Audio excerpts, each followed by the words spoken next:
Budget में अपने विचार रखने का अवसर दिया है और साथ ही मंडी क्षेत्र की जनता जिन्होंने मुझे अपना प्रतिनिधि चुनकर यहाँ उनके पक्ष की बात रखने का मौका दिया है, उनकी भी आभारी हूँ। ये जगह मेरे लिए बहुत नई है, मैं एक नई सांसद हूँ, मगर मुझे इस बात का आभास है कि ये जो 18वीं लोकसभा है ये कोई सामान्य लोकसभा नहीं है। इस लोकसभा का जो चुनाव हुआ है उसमें हमारे जो शीर्ष नेतृत्व हैं, हमारे माननीय प्रधानमंत्री श्री नरेंद्र मोदी जी ने लगातार तीसरी बार प्रधानमंत्री बनकर पिछले 60 सालों का जो रिकॉर्ड तोड़ा है, उसके लिए हम सब उन्हें जो है वो हार्दिक बधाई देते हैं। साथ ही बधाई के पात्र हैं हम सब भारतीय जनता पार्टी के लोग जिन्हें ये सौभाग्य प्राप्त हुआ। और मैं ये भी मानती हूँ कि हमारे भारतवर्ष की जनता जिन्होंने एक स्थिर, सहज और सफल सरकार को चुना है और एक संकल्प को चुना है, वो भी बधाई के पात्र हैं। महोदय जी, हम सब जानते हैं कि आज से 10 साल पहले हमारे देश की अर्थव्यवस्था का क्या हाल था।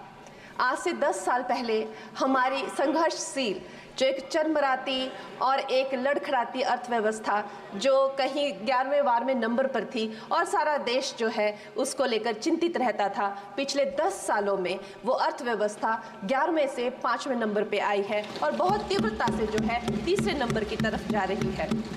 ये जो 2024 का बजट है ये सब वर्गों को जो है वो शक्ति प्रदान करने वाला बजट है।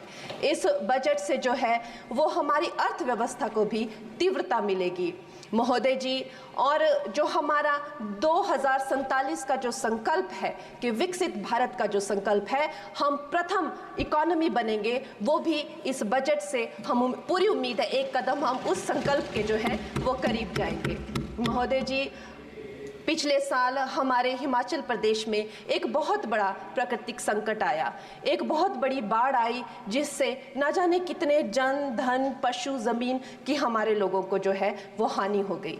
लेकिन दुख की बात यह है कि अभी भी हमारा हिमाचल प्रदेश जो है उस त्रासदी के प्रभाव से जो है उसके प्रभाव से, उसकी हानि से बाहर नहीं आ पा रहा है। और उसका जो मूल कारण है वो है वहाँ की जो कांग्रेस की सरकार है, उनका जो लापरवाही है और उनकी जो भ्रष्टाचार नीतियां हैं। आज भी हमारे लोग जो हैं उस बाढ़ के प्रभाव से जो पीड़ित हैं। मैं आदरणीय और माननीय हमारी जो वित्त मंत्री हैं श्रीमती सीतारमण जी का मैं आभार व्यक्त करती हूं कि उन्होंने हमारी हिमाचल की जनता के लिए जो है एक स्पेशल रिलीफ फंड की जो घोषणा की है। हम सब हिमाचल वासियों की तरफ से हम आपका अभिनंदन करते हैं और हम आपका आभार प्रकट करते हैं।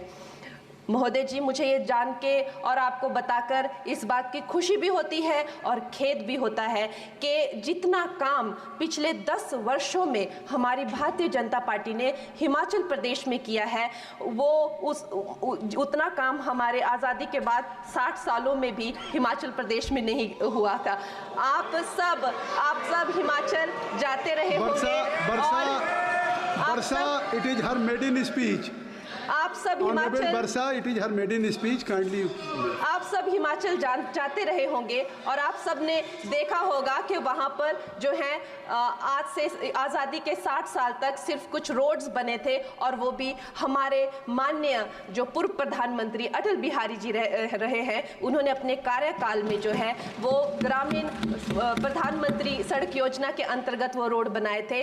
लेकिन पिछले 10 वर्षों में प्रधानमंत्री नरेंद्र मोदी जी की सरकार ने हमारे क्षेत्र को जो है एम्स, IIT, IIM जैसे वैश्विक स्तर के जो है वो संस्थान दिए हैं और वंदे भारत जैसी ट्रेन को हमारे हिमाचल में पहुंचाया है। हमारे हिमाचल जैसे छोटे से राज्यों को 3,500 करोड़ की लागत का मनाली कीर्तपुर जो है वो हाईवे दिया हुआ है, जिसमें माननीय महोदय जी 5 से ज़्यादा टनल हैं और 37 से ज़्यादा उसमें ब्रिजेस हैं। ऐसे वैश्विक स्तर की जो है हमें इंफ्रास्ट्रक्चर वहाँ पे मिली है और साथ साथ ही पूरे देश के लिए जो एक बहुत ही अद्भुत इंफ्रास्ट्रक्चर मार्बल है, जैसे कि हमारी अटल टनल 9 किलोमीटर की जो वो अटल टनल है, विश्व की सबसे लंबी टनल है और वो एक सिंगल ट्यूब हाईवे जो है वो पूरे विश्व के लिए जो है एक बहुत बड़ा उदाहरण है। और उसके साथ ही 11,000 करोड़ के हाइडल प्रोजेक्ट्स हमारे हिमाचल प्रदेश को दिए हैं। अगर मैं ये सूची यहाँ पे रखूं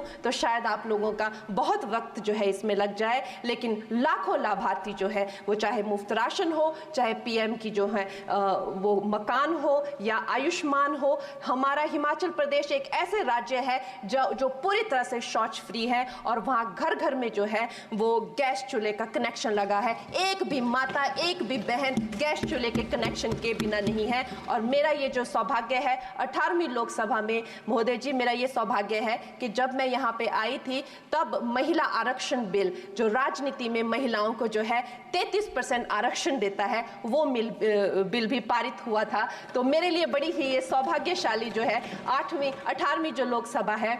और मैं ये कहना चाहूँगी कि ये जो बिल है ये अवश्य ही एम्प्लॉयमेंट हो या चाहे स्टार्टअप इनोवेशंस हो, चाहे हमारे गरीब और मिडिल क्लास को टैक्स रिलैक्सेशन हो या हमारे जो अन्नदाता किसान हो उन पे फोकस हो। ये मैं इसे होलसम बजट कहती हूँ। और मेरी एक प्रार्थना रहेगी हमारे सरकार से कि हमारे मंडी क्षेत्र में अगर एक इंटरनेशनल एयरपोर्ट हो तो अवश्य ही हमारी जनता का टूरिज्म की दृष्टि से बहुत कल्याण होगा। वो हमें ज़रूर इस विषय में सोचें। और मुझे लगता है ये जो बजट है हम हिमाचल के वासी जो हैं इसका पूरी तरीके से जो है वो वेलकम करते हैं। और धन्यवाद।